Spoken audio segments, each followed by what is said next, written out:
प्रिय विद्यार्थियों, आप सभी का कक्षा 8वीं हिंदी विषय में स्वागत है। बेटा, हमने अपनी पाठ्य पुस्तक मेधा के पाठ 2 मोरों वाला स्कूल नामक कहानी को पढ़ लिया है, समझ लिया है। हमने इसके प्रश्न उत्तर भी कर लिए हैं और कल हमने आपको जीने की राह भी समझाया था इसका, है ना। अब बारी आती है भाषा की दुनिया। भाषा की दुनिया में सबसे पहले हैं श्रुतलेख। श्रुतलेख के शब्द गुलेल, प्रसन्न, माहौल, प्रधानाचार्य, कल्पना, प्रार्थना, मिट्टी, सन्नाटा। ये बेटा 8 शब्द हैं। इन 8 शब्दों का आपको 2 से 3 बार उच्चारण करना है तथा अपनी कॉपी में लिखना है और याद करना है। उसके बाद नंबर 2 पे है आधा व्यंजन पूरे व्यंजन के साथ जुड़कर व्यंजन गुच्छ बनाता है, यानी व्यंजन का एक समूह बनाता है और इसमें असमान व्यंजनों का मेल संयुक्ताक्षर कहलाता है, जबकि समान व्यंजनों का मेल द्वित्व व्यंजन कहलाता है।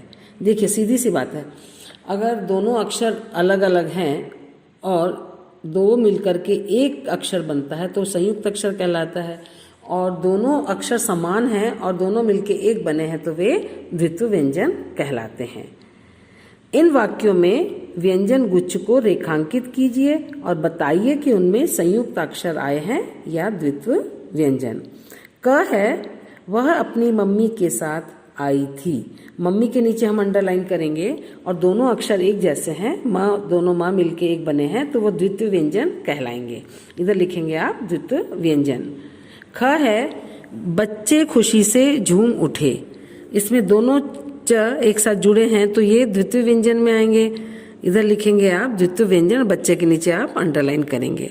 ग है राधे लाल प्रतिदिन मोरों को दाने खिलाता था। तो प्रतिदिन में प्र जो है अक्षर प और र दोनों जुड़ करके एक अक्षर बना है तो ये हमारा संयुक्त अक्षर में आएगा। प्रतिदिन के नीचे आप अंडरलाइन करें और इधर लिखेंगे संयुक्त अक्षर। घ है मोरों को भी यहाँ आना अच्छा लगता था। तो अच्छा में च और छ दोनों अलग अलग अक्षर हैं, दोनों जुड़ करके एक बने हैं तो अच्छा के नीचे अंडरलाइन लगाएंगे और संयुक्त अक्षर लिखेंगे इधर हम। अंग है हवा में मोरों की दर्द भरी आवाज गूंजती रही। दर्द जो शब्द है इसमें आधा र और द दोनों मिलकर के एक बने हैं तो दर्द के नीचे अंडरलाइन करेंगे बेटा और इधर लिखेंगे हम संयुक्त अक्षर। च वाला है चारों ओर सन्नाटा छा गया था। सन्नाटा में दोनों न एक साथ आए हैं तो सन्नाटा के नीचे आप अंडरलाइन करेंगे, इधर लिखेंगे द्वित्व व्यंजन। छ है तब से कई वर्ष इसी तरह बीत गए। वर्ष शब्द जो है उसमें आधा र और श जुड़ करके एक बने हैं, वर्ष के नीचे आप अंडरलाइन करेंगे और इधर लिखेंगे आप संयुक्त अक्षर, है ना। अब आता हमारा प्रश्न 3। जब कोई शब्दांश किसी मूल शब्द के पहले आकर जुड़ जाता है तब वह उपसर्ग कहलाता है, और जब शब्दांश मूल शब्द के बाद जुड़ता है तब वह प्रत्यय कहलाता है। उपसर्ग या प्रत्यय मूल शब्द के अर्थ में भिन्नता ला देता है। देखिए बेटा, प्रत्यय और उपसर्ग अपन ने पिछली कक्षा में भी पढ़े थे, है ना। तो शब्दांश माने शब्द का टुकड़ा जो मूल शब्द के पहले लगता है वो उपसर्ग कहलाता है, और जो शब्दांश मूल शब्द के बाद में लगता है वह प्रत्यय कहलाता है, और इनके जुड़ने से उस शब्द का अर्थ बदल जाता है। अब है नीचे दिए गए शब्दों में से मूल शब्द और उपसर्ग या प्रत्यय अलग करके लिखिए। क है रोमांचित। रोमांचित शब्द में मूल शब्द है रोमांच, उसमें हमने इत प्रत्यय जोड़ा तो यह रोमांचित हो गया। ख है उत्साहित। मूल शब्द है इसमें उत्साह और इसमें हमने इत प्रत्यय जोड़ा तो उत्साहित बन गया। प्रसन्न। प्रसन्न शब्द जो है सन्न मूल शब्द है, प्र उपसर्ग हमने इसमें जोड़ा है और यह प्रसन्न बन गया। घ शब्द है खुशी। खुशी में मूल शब्द है खुश, इसमें हमने ई प्रत्यय जोड़ दिया तो ये क्या बन गया, खुशी। अंग है शब्द आयोजित। आयोजित शब्द में मूल शब्द है आयोजन, इसमें हमने इत प्रत्यय जोड़ दिया है तो ये क्या बन गया, आयोजित। च वाला है अनहोनी। अनहोनी में मूल शब्द है होनी, और इसके पहले हमने अन उपसर्ग जोड़ करके इसको नया शब्द बनाया होनी, अनहोनी। ठीक है, ये हमारा हो गया पूरा। अब आता प्रश्न 4।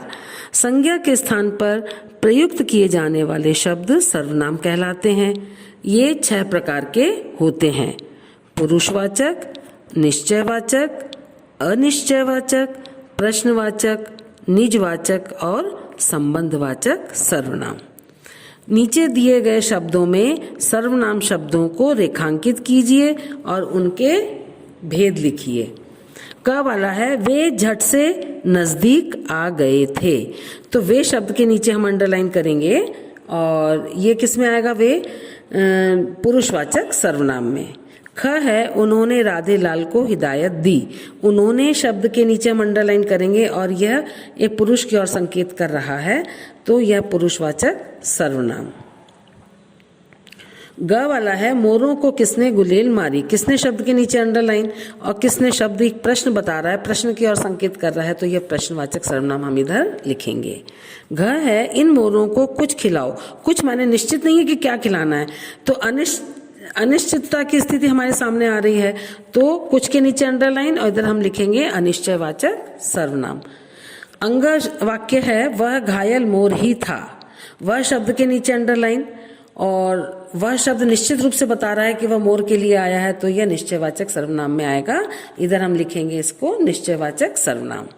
च है सुनील स्वयं घायल मोर की देखभाल करेगा, स्वयं निजवाचक सर्वनाम में आएगा। छ है वह गुलेल सुनील की थी जिससे मोर घायल हुआ था, तो जिससे शब्द के नीचे अंडरलाइन, जिससे शब्द जो है गुलेल और मोर का संबंध बता रहा है, तो यह हमारा संबंधवाचक सर्वनाम में आएगा, इधर हम लिखेंगे संबंधवाचक सर्वनाम।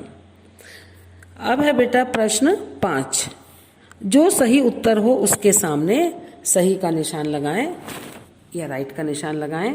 क है मोर का तत्सम रूप, तत्सम रूप यानी संस्कृत में किस रूप में प्रयुक्त होता है ना, तो इन सब में हमारा दूसरा वाला सही है मयूर। नंबर 2 पर आप टिक करेंगे।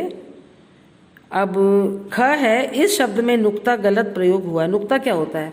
उर्दू भाषा के जो शब्द होते हैं उनके उच्चारण को सही रूप से करने के लिए नीचे जो है अक्षर के नीचे नुक्ता लगा दिया जाता है उस आवाज़ के नीचे, तो उसको बिंदी जो हम लगाते हैं उसको हम क्या कहते हैं? नुक्ता। अब इसमें जो बेटा 3 शब्द जो हैं ये तो उर्दू के हैं, इंतज़ार, खजाना, रोज़, है ना, लेकिन आयोजित जो शब्द है वो हमारी हिंदी भाषा का है। इसके नीचे ज के नीचे बिंदु लगा दिया, नुक्ता लगा दिया है, तो यह शब्द गलत है, तो हम नंबर 4 पर टिक लगाएंगे। अब है ग। इस वाक्य में रेखांकित शब्द व्यक्तिवाचक संज्ञा है।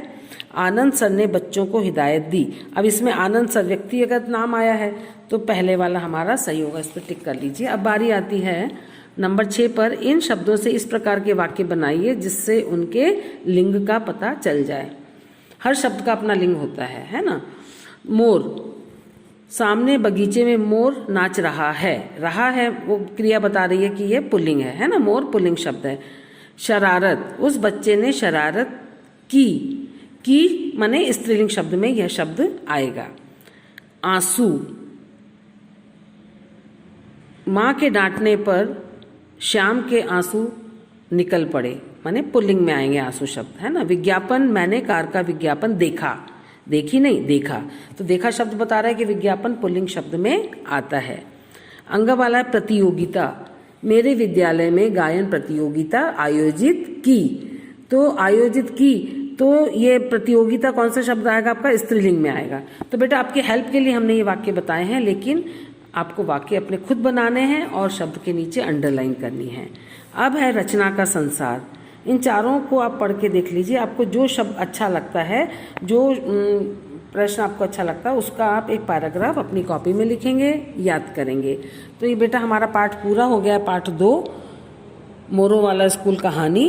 तो आपका होमवर्क क्या है? इस पाठ को वापस बहुत अच्छे से आपको पढ़ना है, इसके प्रश्नोत्तर पढ़ने और याद करने हैं। भाषा अब की दुनिया पुस्तक अभ्यास आपको याद करना है, पढ़ना है, समझना है और एक काम और करना है आपको, एक प्रश्न पत्र आप बनाए 20 नंबर का टेस्ट पेपर आपको बनाना है, खुद ही आपको उसको सॉल्व भी करना है। अब कल हम, आज की कक्षा हमारी यहाँ समाप्त हो जाती है, कल हम पाठ 3 भिखारिन पढ़ेंगे, उसको आप घर से पढ़कर आएंगे, है ना। धन्यवाद बेटा।